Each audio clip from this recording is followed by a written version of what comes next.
लेते हैं ना, ठीक है।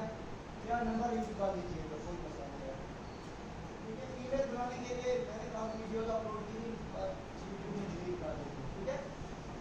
तो उस वजह से अब मैं आपको समझा नहीं सकता, क्योंकि एक एक बंदे को तो मैं बना के नहीं दे सकता, ठीक है। आप वीडियोस जाके देख लीजिएगा, मेरी वीडियोस सारी यूट्यूब होती हैं, ठीक है। आपके पास ईमेल होना चाहिए या नंबर होना चाहिए जिसके ऊपर आप अपना हवाले का अकाउंट बना सकते हैं। तो मैं आपको स्टेप बाय स्टेप गाइड करता हूँ और साथ में लेक्चर रिकॉर्ड करूँगा, ठीक है। और वो रिकॉर्डेड लेक्चर यूट्यूब पे अपलोड कर दूँगा, ठीक है।